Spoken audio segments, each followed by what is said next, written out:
Hello, this is Hoa. Welcome to my channel. I am here today to read part 5 of Dellanna. The first 4 parts can be found in the video below. If you have not subscribed yet, please go ahead and do me a favor and hit that subscribe button. Enjoy. Without love in your heart, without love by your side, without love playing part, tell me what you do, tell me what you do. Without love in your heart, without love by your side, without love playing part. Jason. My expectations of things went exactly as I thought it would. First, making love to Dellanna was magic because I was her first one. I'd been with many women, but never someone who I was her first. This part was what I valued the most because she must have trusted me enough to have given me her maidenhood. In that girl, underneath all the hidden clothes, was a goddess in the making. I was gentle with her, and she'd cried in my arms after because she never thought it would be so beautiful. Everything we shared was amazing, and as she lay beside me, curled up in my arms, fast asleep, I knew that this girl was going to grow on me, and that I wouldn't be able to let her go. Now, the other part of this equation was my brother, who I knew was a little sweet on her in a way that he wasn't willing to admit. What would he do if he knew? Would he become envious, or would he become numb? There were many things I loved about my brother, and I was willing to share almost anything.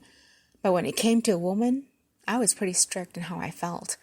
There was absolutely no way I was going to share Dellanna with him. First, I was the first and only man in her bed, and I wanted to keep it that way.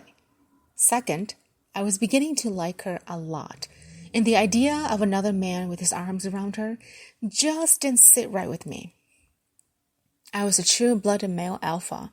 Hate me or love me, that was who I was. I thought back to the way how Bobby Ray had looked at her in the bar, and my blood boiled. There was something inhumanly wrong about that man, and I wanted so much, so bad, to catch him, to put him behind bars for life. The flowers I sent to his wife had caused a ruckus in him because he'd left the house in a blackened mood, which was why he ended up at Molly's that night. But I wasn't expecting Dellanna there either, and who did he pick up right away? Her. When she'd left to go to the bathroom, he'd already dropped something in her drink, and I cringed. If I hadn't been there, her pretty face would be plastered on a missing persons board. I'd hate myself for life if that had been the case. I hadn't talked to her about what I wanted her to do, but I knew that if gently introduced to it, she wouldn't mind. She was big on taking care of the world, and this was one way she could be proud of herself. She was stubborn and headstrong, which made her perfect for the job. I felt her stir beside me, and her gazes locked with mine. She pushed herself to sit up and glanced at me. "Is this a normal thing you do?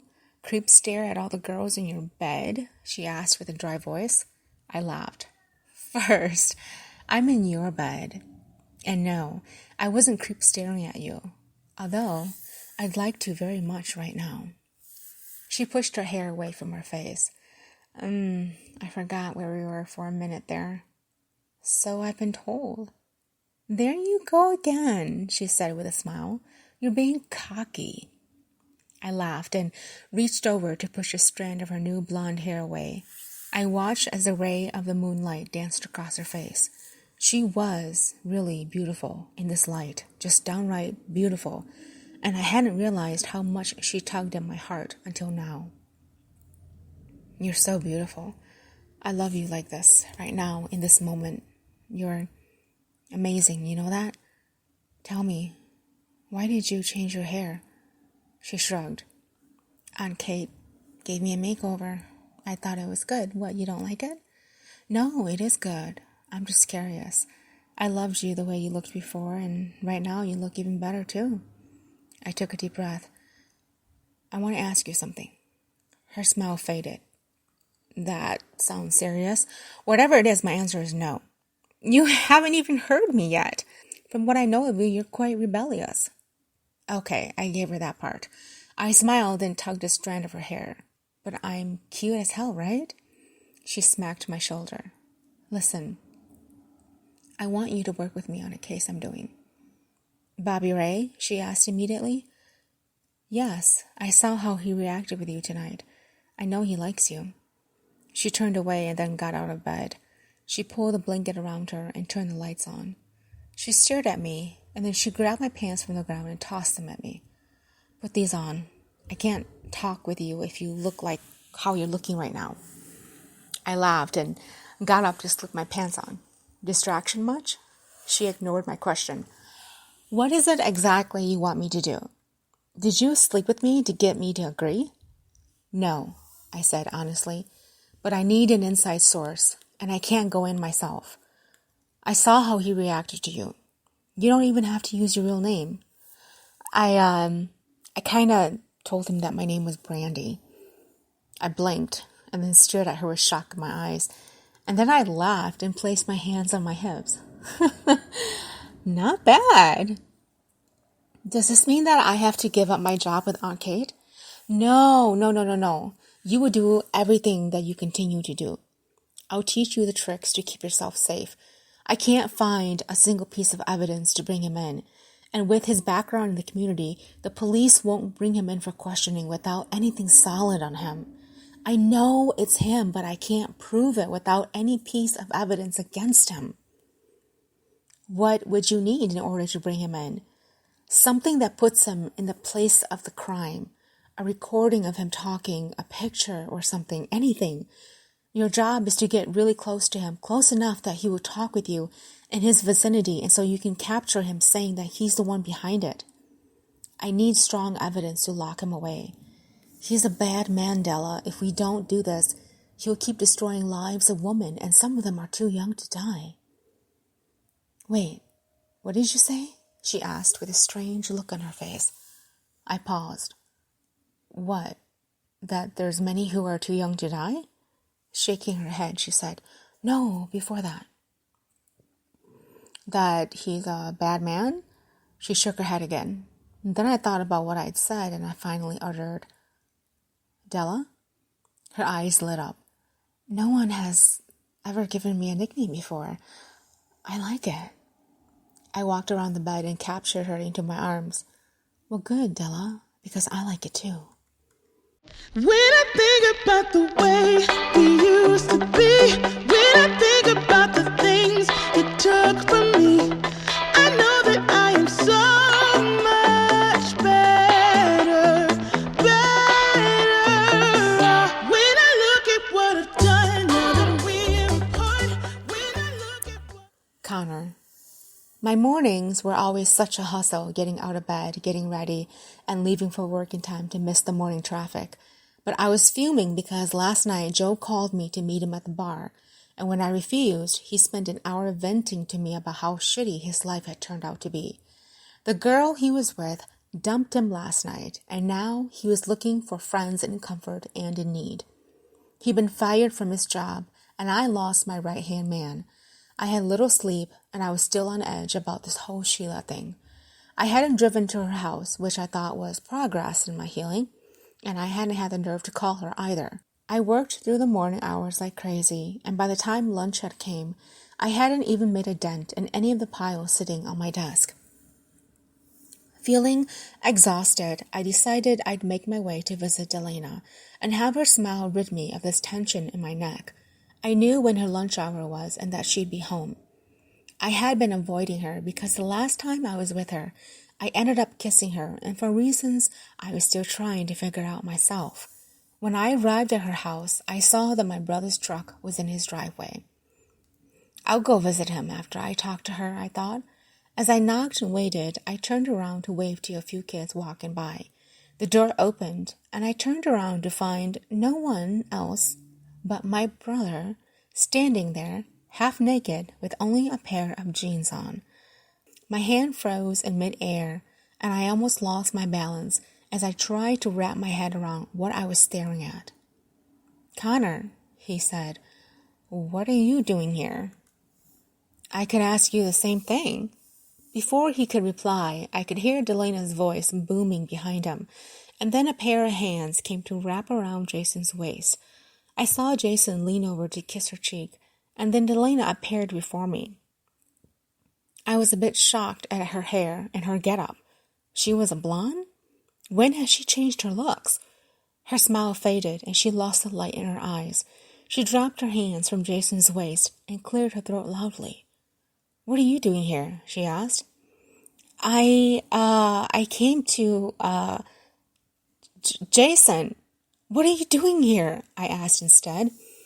Before Dellanna could answer, Jason smiled and said with deep satisfaction, "I'm sharing her bed."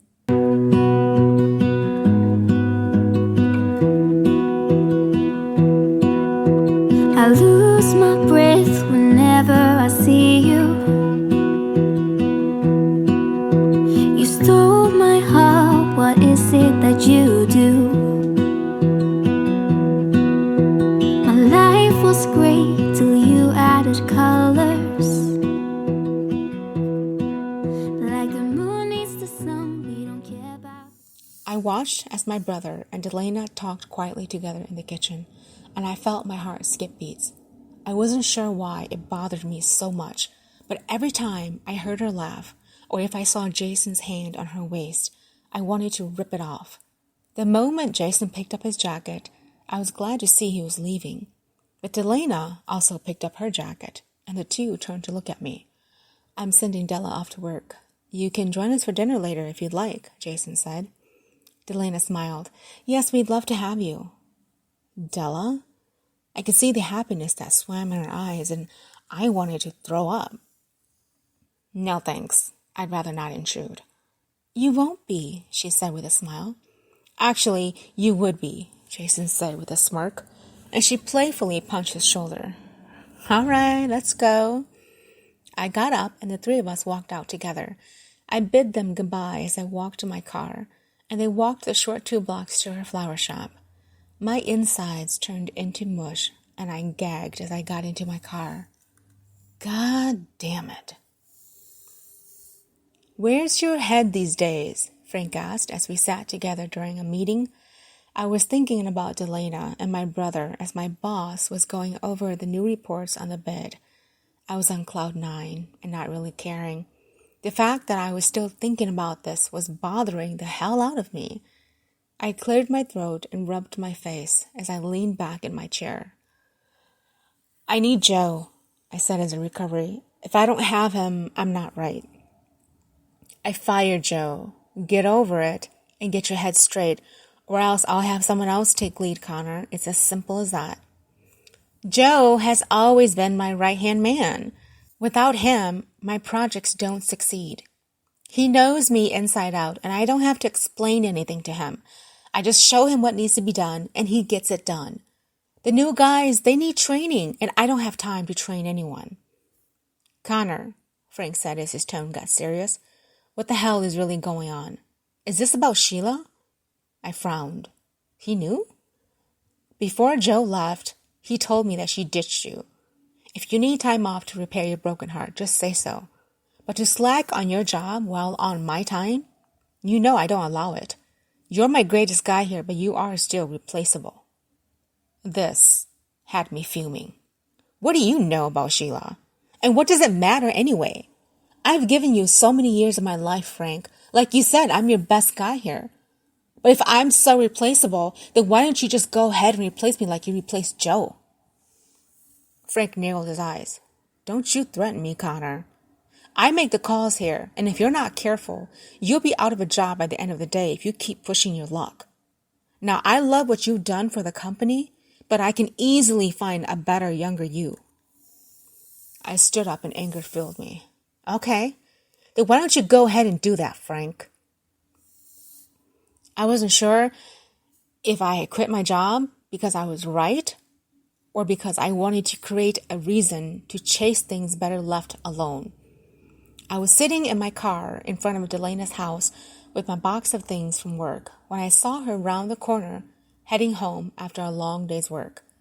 In her arms was a stem of long red roses, and her short blonde hair was blowing in the wind. I had to get used to this new her. And although I liked the old her, this new her was also very attractive and enticing. When she neared her home, her eyes narrowed and she realized it was me. She stopped and tapped on my window. I rolled it down and she bent down to smile at me.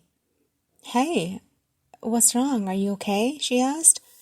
Then her eyes shifted to the box of things on the passenger side. Her face was full of sympathy. "Oh my God. Come in. I'll make us some tea."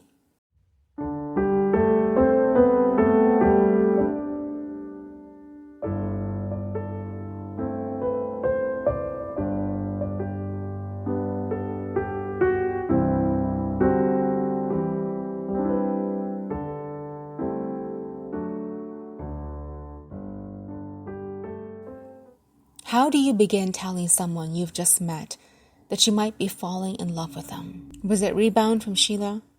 I don't know. But the more I hung around Dellanna, the more I seemed to be attaching myself to her. Perhaps it was because of her innocence and the way how she treated me, but it touched me deep inside and it led me to a place of much needed comfort. I watched her work around the kitchen and suddenly a thought of her barefoot and pregnant entered my mind. Holy shit, I was way off guard and so wrong for thinking such sinful thoughts. She was sleeping with my brother, for crying out loud. "When did you start sleeping with Jason?" I blurted out. She stopped what she was doing and our gazes met. Her look of pure shock was nowhere to be hidden, and I felt stupid for asking such a question right after she felt sympathetic toward me. "Does it bother you?" she asked. Shaking my head, I replied, "No, but I just thought, I don't know. I didn't think you'd go for a guy like him. And this new do that you have going on, it's strange seeing you that way." She smiled. "What does it matter, Connor? You didn't see me before I was this way anyway. What's wrong with this look?"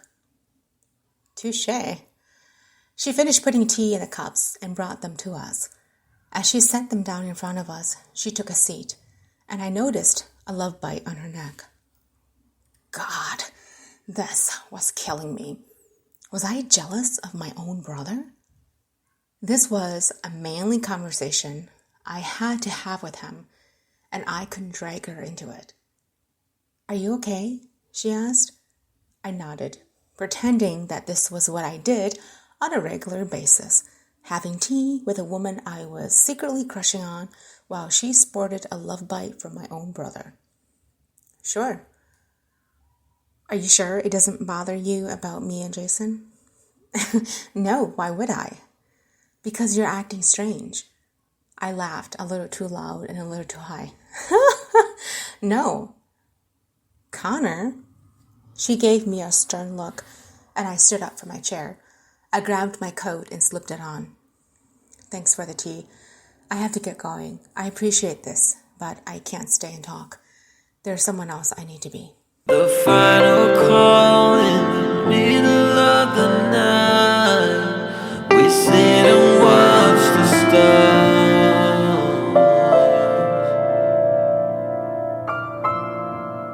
So what's the problem? Tell me all your worries, just like you used to. I found myself wandering at the riverfront of Harriet Island and looking out to the water. It was frozen. It was cold. I hadn't been here since Sheila and I broke up, and now being here brought back too many painful memories.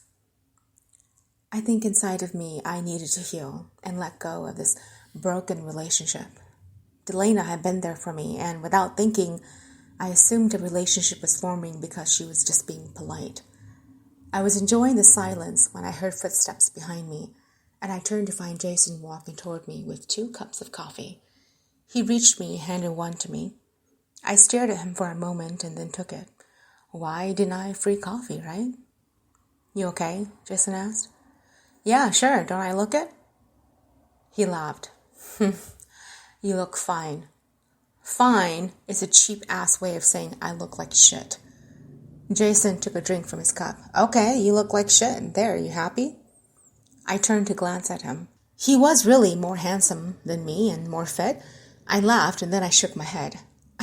Why, Dellanna? I mean, you never had an eye for her. He smiled. Who says I didn't? Have you forgotten that I've lived next door to her for the past 6 years? It's hard not to like her when I can see her from my living room window every night. She's just a bit shy, but she's incredible. I mean, Della is amazing. Stop calling her Della. Why? Because I hate nicknames. And then his eyes lit up and he laughed. He laughed so hard that I felt the need to punch his shoulder. It didn't stop him, of course. He continued laughing. He wiped the corner of his eyes and then he shook his head. Dude, I knew you liked her, but I didn't think you'd react this way, he said. I don't like her. Could have fooled me. Just so you know, Della and I are not only partners in bed, but we're partners in crime too. My mouth dropped open. You got her working on your case with you? Yeah, and I need you to do something for me. What? I need you to pretend to be her boyfriend who follows her around. I can't be seen in public with her because I'm undercover, so I'm sending you in. You're the only guy I can trust that can keep her safe. Besides, you're out of a job now, so it might seem like the best way for you to spend your time instead of moping around your house. I blinked, and then I straightened my shoulders. How did you know that I was out of a job? I'm a cop. Give me some credit, Connor.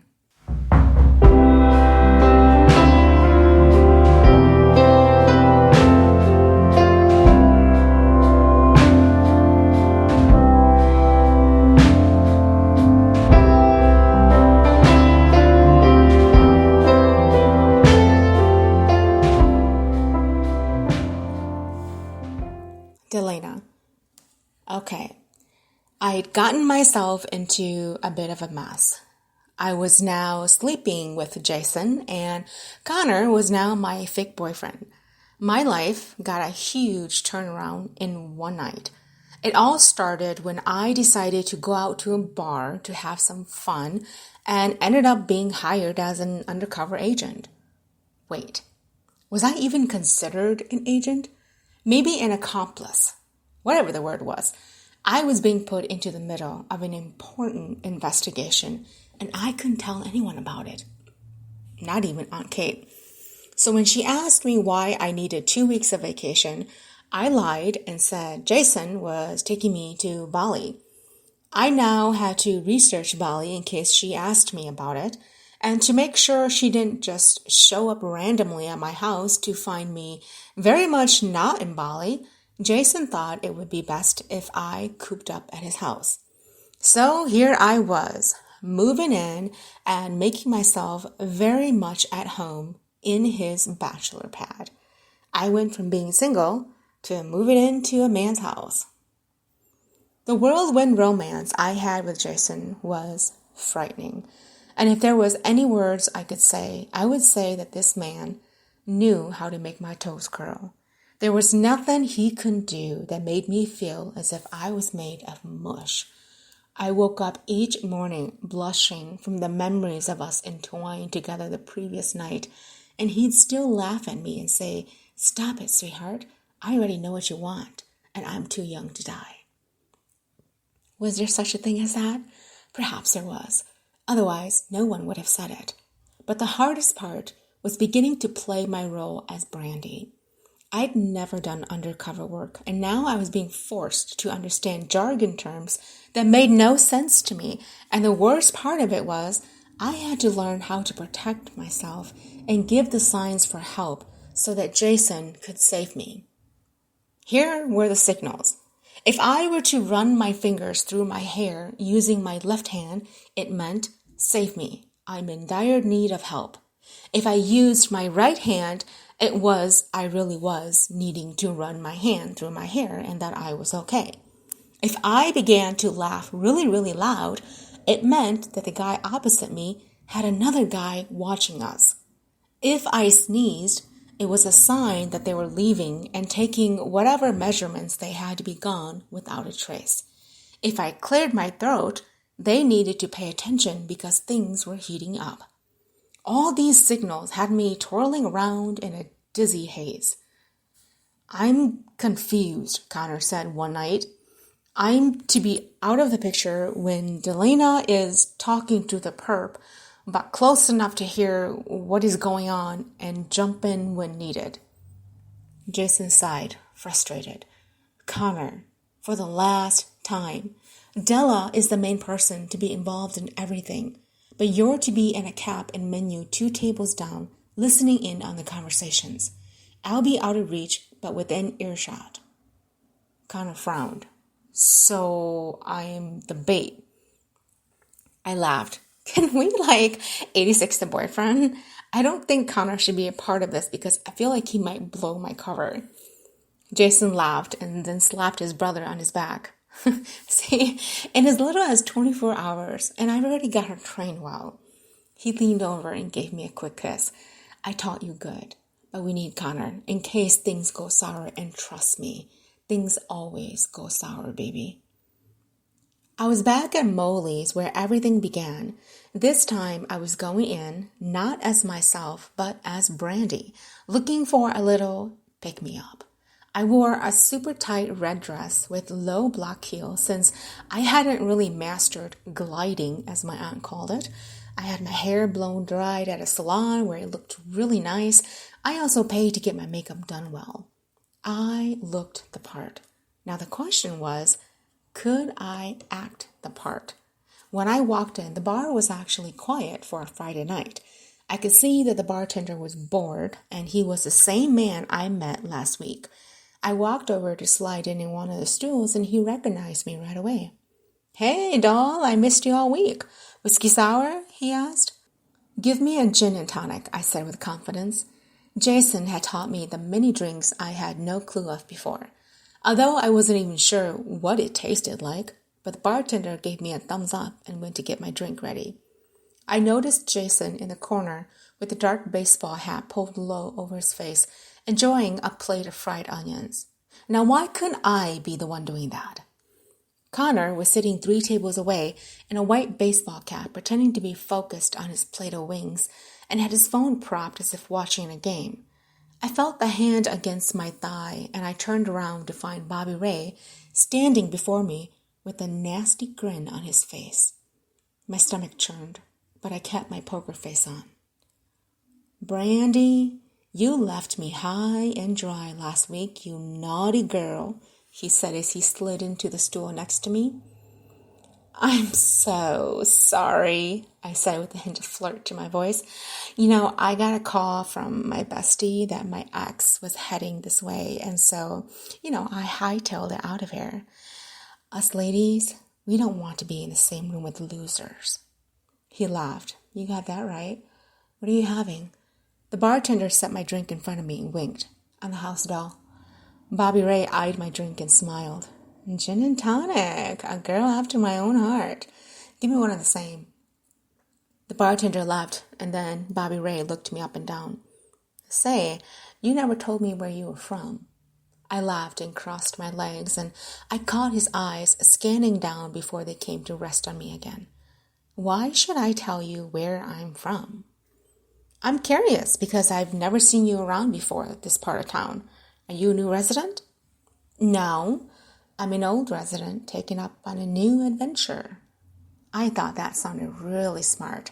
As Bobby Ray reached for me, his phone started ringing. He swore and excused himself to talk on the phone. I cleared my throat, and in the back of my eye, I saw Jason lift his head up a notch. Bobby Ray was shouting into the phone now. "You son of a bitch, bring him here. I'm at Molly's," he cried. He turned around to me and ran a hand through his hair. "Doll, I'm so sorry. Something came up and I gotta go, but I want to see you again. How do I get a hold of you?" I smiled. "You don't. I'll find you." He smiled and leaned in to kiss me, but I put a finger to his lips. "I don't kiss on the first encounter. You gotta work for it, boy." He laughed and threw a 20 on the bar and left. As soon as he went out of the door, Jason came up to the bar and ordered a drink. "Good job," he said under his breath. "I need some air," I said as I got off the stool and slid off. "Stay close," he warned. I walked out the front door and the cold air hit me like a ton of bricks. I felt as if my cheeks were on fire and my heart was pounding so loud against me. I was leaning against the wall when I noticed two men helping a very drunk third man walk to the bed of a truck. The man who appeared drunk couldn't even move, and his legs were literally like noodles. The man on the left helped lift one leg while the other lifted the other, and the third man flopped down on the bed of the truck. I was thinking, how nice that they were helping a friend out. At one point, one of them turned toward me and looked directly at me. I, however, just walked back into the bar. When I got inside and scanned the bar, both brothers were gone. I walked to sit down on a stool and was about to take a drink, but remembered what Jason taught me. Right before I could order a new drink, an explosion happened outside and I felt the ground shuddered. The glass tinkled everywhere and the bartender shouted for everyone to get out. I fell off the stool and the screams were heard all around me. Where was Jason? As I began crawling on the ground, I felt myself being carried out of the door. I was picking at the hands, screaming and clawing until I was set down on the ground and I turned around to find both brothers staring at me. We were standing by the dumpsters and I threw my arms around Jason. Are you okay? He whispered as he pulled away. I'm okay. Where did that come from? From a truck up front, Connor said. I thought back to what I saw. Was a man in there? This got Jason's attention. What did you see? I explained what I saw earlier, and he swore loudly. Shit, Della, I think you just witnessed a murder in the happening. Did any of the guys see you? I froze, and then the breath left my body. Yeah. One of them turned to look directly at me at one point. Oh, shit, Connor swore. That means your cover's blown. Oh, boy. First day on the job, and I already blew my own cover. What a great undercover agent I was. Thank you for tuning in to part 5 of Dellanna. Part 6 will be up shortly.